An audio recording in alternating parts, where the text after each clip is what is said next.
You're listening to Soap Dirt, the latest in television entertainment news.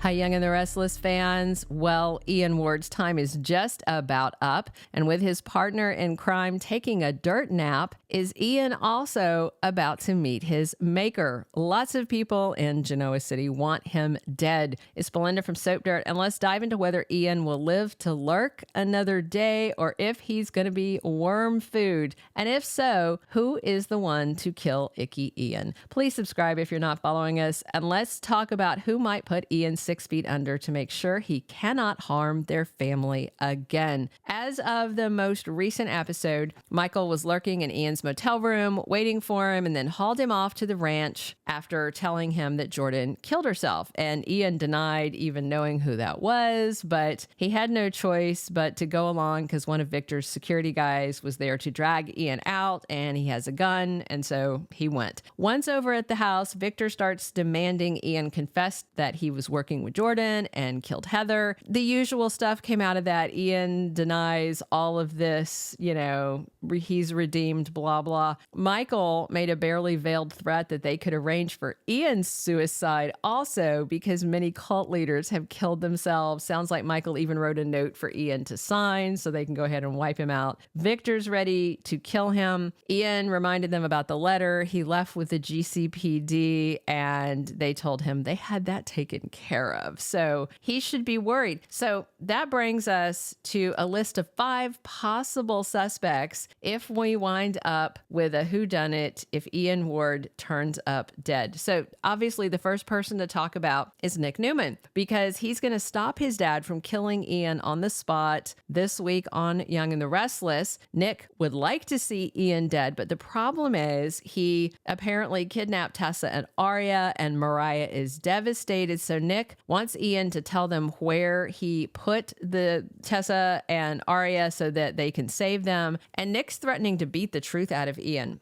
But when Victor's guard gets too close, Ian's going to grab the gun and hold everybody at gunpoint. Nick wants answers about where to find Tessa and Aria, but if it's down to Ian taking shots at them or dying, I'm confident Nick would risk taking a bullet to take down Ian. We could see Nick wrestle him for the gun, Ian winding up shot. I don't think Nick would kill him in cold blood, at least not until he got the info about where's Mariah's wife and child. The next person eager to kill Ian, of course, is Victor Newman himself. He has wanted Ian dead for years, had him beaten nearly to death years ago, and he'd be happy to pull the trigger himself for all the horrible things Ian has done to his precious Nikki, and now to others that are part of Victor's family. He knows killing Ian is the best way to protect his family. This has been more than a decade in the making. So, will Victor either pull the trigger himself or have one of his loyal security guys get their hands dirty by taking out Ian like the trash that he is? Nick wants Ian alive long enough to spill the beans about Tessa, but Victor may lose patience, kill Ian, or order him killed, and then just let the GCPD and his security team find Mariah's wife and daughter. The third person to talk about as a suspect if Ian turns up dead is none other than Victor's beloved wife, Nikki Newman. Let's face it, Ian has been a thorn in her side since she was a troubled young woman, lured into his first cult, where Paul Williams later also joined her, where they conceived their son Dylan McAvoy. And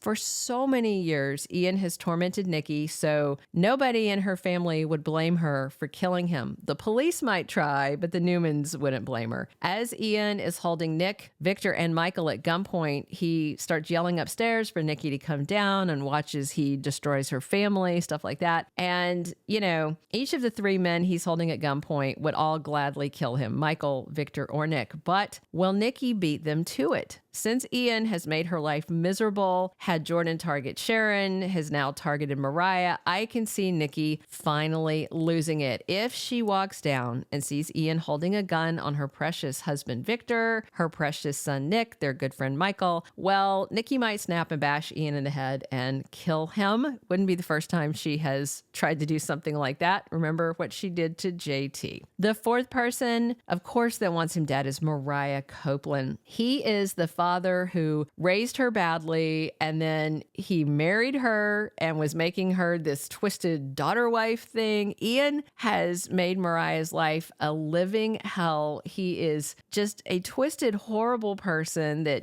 bought her as a baby, raised her, and then was getting pervy with her. It's just disgusting. And now he's kidnapped the two best things she's ever had in her life, her wife Tessa and her gorgeous daughter Aria. This week, Mariah is in anguish. She is worried about what he did to her little family. And Mariah is telling Sharon she wants to obliterate Ian. She's making death threats, talking to her mom. And at the same time Mariah is saying that, that's when Ian is grabbing the guard's gun and taking hostages over at the main Newman house. I could see Mariah deciding she wants to go check in with Nick and Victor over at the main house, ask if security has an update on finding her wife, and if Mariah comes in and sees Ian holding a gun on them, I could see her knee-jerk reaction being to lash out and Mariah hurting Ian, possibly even killing him. Mariah might not even stop to consider killing him means it'll be harder to locate Tessa and Aria, just because she's had enough and she's just on the brink. If Mariah did take his life, I think a judge might declare it justifiable homicide driven by outrage that Ian dared take her precious family from her, plus systemic abuse that has gone on for decades from her childhood. However, there's another person that might not want Mariah to carry the burden of killing Ian and might do it on her behalf. And that brings me to the last person on my list of possible culprits if Ian Ward is killed by someone on Y&R. Number 5 on my list is Mariah's mother, Sharon Newman. Don't forget, the last,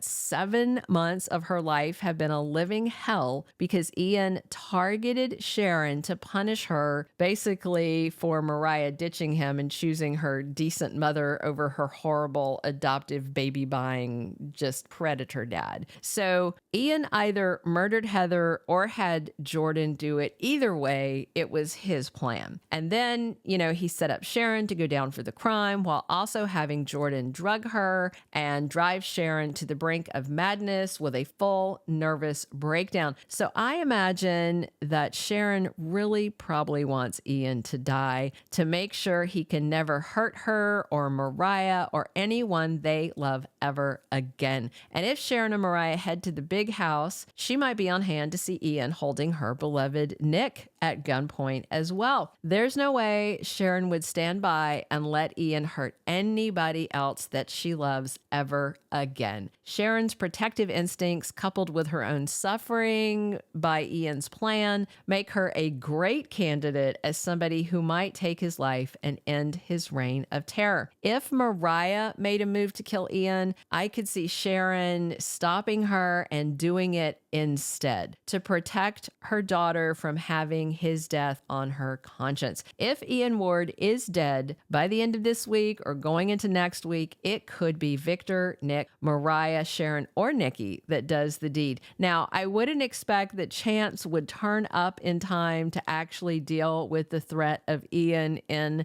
a professional capacity. Chance has been doing pretty sloppy and lame cop work ever since Heather died, so I don't see him being on top of this. The Newmans have been the one updating him on their investigation, which is going better than the one at the GCPD. So if one of these 5 does kill Ian Ward, maybe Chance shows up in time to try and arrest the killer who took Ian's life, but I would expect the Newmans to close ranks, circle the wagons, and protect the killer if one of them does indeed end Ian's reign of terror with a bullet, or a candlestick to the head, or a fireplace poker, or any of those things. Thank you for being a loyal listener. Follow us wherever you get your podcast, because you don't want to miss the next episode. Soap Dirt is on all the major podcast platforms, including Apple Podcast, Spotify, iHeartRadio, and more.